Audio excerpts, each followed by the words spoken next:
Hey guys, Ultra Maximus here, and I'm back with another comic book review. This time I want to talk about Saga. I want to talk about the Star Trek The Next Generation Doctor Who crossover. There's a Batman free comic book I want to talk about that was Earth 1, Batman Earth 1, and DC's new run on Masters of the Universe. So those are the books I want to talk about. I'm going to start with Saga, and I picked up chapters 4 and 5 at the same time. Here's chapter 4. It's got the Will and Lion Cat on it. And then chapter 5 has got the Robot Prince on it. And in chapter 4, it gets a little sexually graphic. The Will and Lion Cat go to a planet called Sextillion, which is basically a sex world, and these are the creepy greeters that are there. It's, yeah, very odd. Very, very pornographic when you actually get into that spot.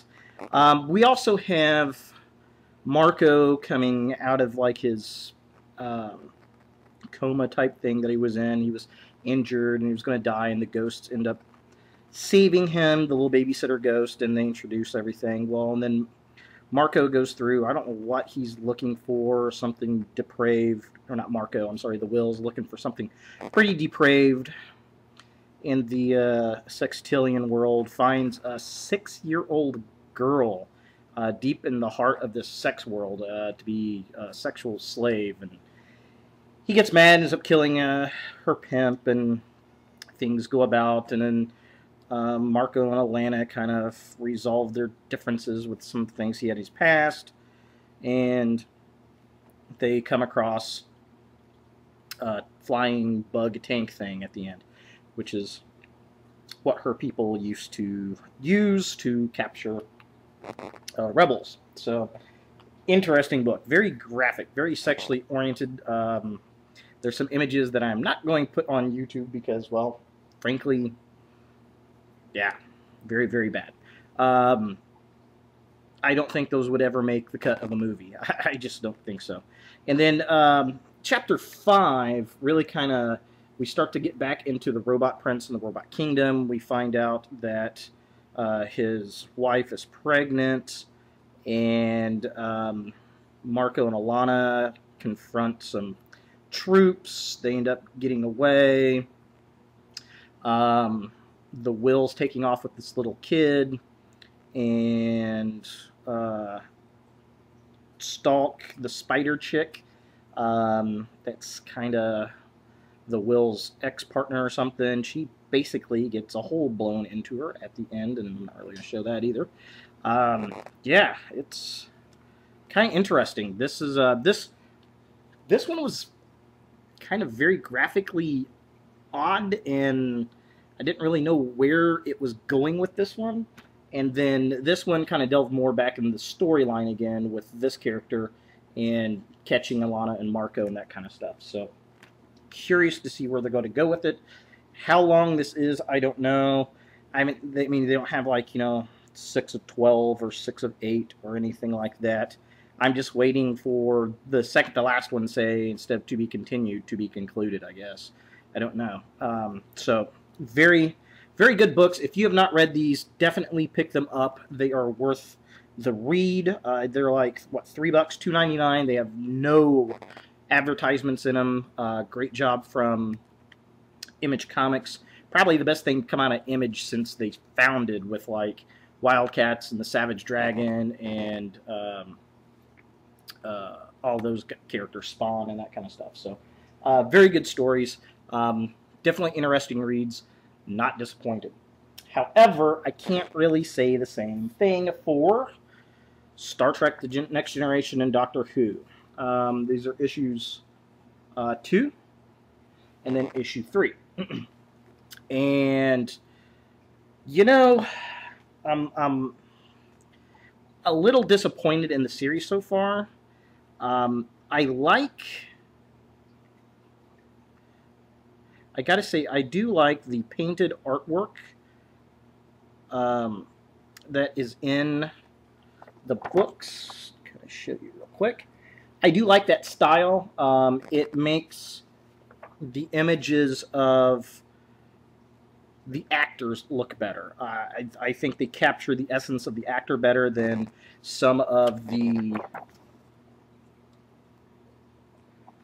drawings that I've seen of actors, and that's a problem when you're drawing a well-known actor is getting it to look right, especially in a comic book. And I think the painting comes off very, very well for that. But unfortunately, that's about the only thing. I like the concept of what the Cybermen and the Borg are kind of teaming up, because apparently they do the same thing. I'm not a Doctor Who fan. I don't know anything about the Cybermen. So if you're a Doctor Who fan, let me know. Leave a comment below. Is this accurate? Is it right? And then I didn't... Here's the funny thing. This was issue number 2. Issue number 3, this was the preview. I didn't even pick that up when I was flipping through the book. I didn't even see that. So when I picked up issue 3 and found out there was a storyline with Kirk and an older version of Doctor Who, I was like, woo, that's pretty awesome. And something else I want to talk about real fast. Another thing that's kind of disappointing me here. This has the nice glossy magazine cover and magazine paper for this book. This book does not have that. They change in issue 3. They changed the format of the paper. It feels more paper-like on the cover and on the inside. It's got that rougher paper feel. It's not the smooth magazine feel anymore, and that was another disappointment, aside from the writing, because frankly, I don't know if the people writing this book were more of a Doctor Who fan than a Next Gen fan, but it's just, I can't say for the Doctor Who characters because I don't know anything about it, but the Next Gen characters, they get half of what they would say correct, and then the other half is just bad. It's off mark for writing for the Star Trek The Next Generation, which is really unfortunate. And then this was another interesting bit as they go through.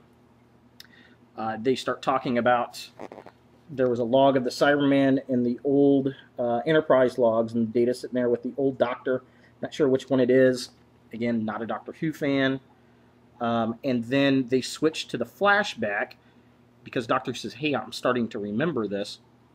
And it flashes back to Kirk and Spock and Scotty and all of them, which is pretty cool because they switch from the painting to actual artwork, comic artwork for the flashback, which was interesting. I kind of liked that. It was because it's story in the story. They kind of switch it up, which that I did like. That was one of the things I did like about this book set. And then there's that version of the Doctor with the scarf. He's kind of who I think of Doctor Who when I see the old shows on television. And I think Doctor Who, that's generally who I thought of growing up. So I'm not sure which version of the Doctor that is. Again, Doctor Who fans, sorry, leave me a comment, educate me. I think I'm going to go out and start getting some of the Doctor Who series sets and give it a chance. Because, quite frankly, and this is really bad, being a Star Trek The Next Generation fan and reading this, I find the Doctor Who characters more interesting, the Doctor Who story plot more interesting than I do the TNG crew, which is bad. So, this is not off to a great start for me. Hopefully it gets a little bit better. But what really got me is the quality from this book, or this book here to this book. Very, very, very disheartening. 2 advertisements on the back that are kind of cool. Getting a new Crow book from IDW. And IDW is also doing a Battle Beasts, not surprising since they've got the stranglehold on Transformers. So there's that. Kind of interesting stuff. And then, to talk about this real quick, Batman Earth 1 preview. And this is a free comic book that I'm guessing this is from Free Comic Book Day. I'm not really sure. It just happened to be sitting on the counter, and I picked it up, and I have not read anything on it. And what I really liked about, and there's two previews. It's the one with the Owlmen. There's a preview of, oh, what is it? Let's see. The Owlman story, which I kind of picked some of that stuff up, and yeah, the Court of Owls, Volume 1, the Court of Owls. And it's so-so, it's okay. But the Earth 1 story I really kind of dug. because at the beginning here, Batman's chasing this guy down, and he's like, click, and the thing doesn't go off, and he flips it over again. It's like clack, and then all of a sudden it screws up, and he's like, well, mess that, and he starts chasing the guy, and he's all kind of, I'm like, oh, that's kind of funny, his stuff doesn't always work, and things break down, and they don't go the way you want to, and he leaps over and he jumps after this guy, and the guy's like, oh, no, he's gonna get me, and he misses. Batman misses and falls, which is hysterical. I'm like, nice. They kind of make him human, and he's not, he's laying on the ground like, ugh. So he's, I think, starting out. I think the character, because I haven't read any of this Batman Earth 1 stuff, and I'm like, okay, that's kind of interesting. And he's not the Batman we're used to at all. He's definitely got more real world grounded kind of roots to him, which is kind of cool. I mean, he messes up. He's a person. He second guesses himself. He ends up giving some bum some cash, and he gets not into a Batmobile, but gets into, looks like a BMW, which is, interesting. And then some weird stuff with Thomas Wayne and Martha Wayne. He's running for mayor, and Alfred Pennyworth is like some military badass or something that's come to do security. I don't know. That stuff's kind of interesting, but what really got me was the whole Batman being not very good at the beginning of the book. That really caught my attention, and I want to go out and find the book and actually kind of read it. So kudos to DC for that. I like when they do that kind of stuff where they give you a preview of a couple books that are coming out. Again, I think this one's been around for a minute. Let's see if I can find a date on it.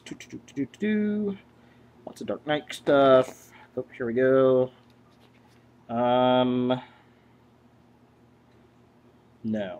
Oh. Yes, 7/6/12. So it came out at the beginning of the month. So this has been around for a little bit. So very cool, very nice. I like that.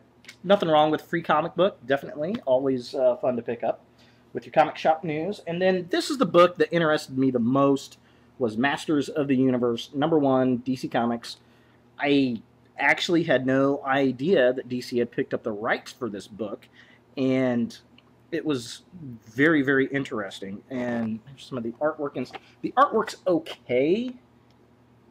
It's just, I mean, they really kind of turn the Masters of the Universe characters into superhero type stuff. It reminds me a lot of Justice League art. And basically, this is an interesting book in the fact that Adam is not a prince at the beginning of this. He is a woodsman. And here he is in the woods, and there's Zoar and all that kind of stuff. The hawks kind of following him.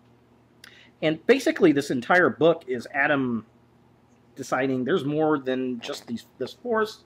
Something's calling me, and he ends up running into Beastman, and the whole book is him fighting Beastman. It's very action-oriented from that point forward in the book. Adam not knowing what's going on. Obviously, he doesn't know he's He-Man, and going on about stuff. And then at the very end, you have Beastman coming up to Skeletor, and Skeletor's like, we got to stop Adam. And it really kind of feels like they've put some kind of spell on him so that he doesn't know who he is or what he's meant to be or that kind of thing. So, and Skeletor's like, hey, we got to put the word out. Beastman's like, to who? He's like, to everybody, sort of thing. Skeletor is looking super evil. Kind of Green Goblin-esque with these little headpiece here. I don't know. It's just very odd looking to me. But okay, sure. Why not? I'm definitely going to pick up the next issue to kind of see where this goes and seeing what's going on with it. And also, on the back, there was an ad for ThunderCon and PowerCon. Woo! In beautiful, was it Torrance? Torrance, California. September 22nd and 23rd. So if you're in California, that might be something fun to go to. I wouldn't mind going to that. It'd be pretty cool. A lot of voice actors and artists from He-Man, Masters of the Universe, and both Thundercats series, along with a couple of the guys who did box art for the 1980s He-Man figures. That's kind of cool. If you got some in package artwork or toys, that'd be kind of fun to take see that. So this is definitely fun. I liked it. I think it's interesting. It's $2.99. It seems like there could have been more in the book, but you know, really, when you flip through it, I mean, there's not that much as far as advertisement goes. It's just a very quick read, and you just kind of want a little bit more out of it. So that's always good news for a comic. Make you want to go read more, right? That's what you want to do. It's what the point of the writer and the artist is. So definitely want to check this out, see what the storyline is for it, give it a few more books, see where it goes. If you see this one, I would definitely advise picking this one up if it's laying around. Definitely, if you haven't read any of the Earth 1 stuff and you got one of these laying on your comic book shelf there at the shop, definitely pick it up because it's free and it was a good read. I enjoyed it. Star Trek and Doctor Who, I don't know. I really don't know. I'm going to give it a few more issues. I don't know how many issues there are in this series. I'm going to guess it's probably 6 issues, seeing how we're at number 3 and we only seem to be now unraveling what's going on. So, I don't know. If it keeps going downhill for me, I'll probably end up jumping ship on that, unfortunately. And then there's Saga. Always a great read. I've never not enjoyed one of these books. This one was a bit off at first. I was like, huh. So as far as shock value, this one, issue number, what is it, 4? Yeah, chapter 4, was definitely had the most shock value to me in comics in a while, just because of its graphic sexual nature. So, I mean, that's not bad. It's just definitely not anything for kids at all. So definitely a good read. Always advise picking that up. So that's it for comic books this week, guys. If there's a book that you want me to take a look at or something that you suggest that I should read, definitely leave a comment down below. Leave a video. Love to hear from you guys. Thanks for watching. Remember, I've got a contest going on. I'm giving away a Warpath figure, Transformers, Garbage Pail Kid magnets, and a Decepticon magnet. Free to enter. I'll ship prizes around the world. Go to my channel. Subscribe to me. The featured video is the instructions of what's going on and what I'm giving away. And again, thanks for watching, guys. Have a great weekend. Be safe, and I'll talk to you later.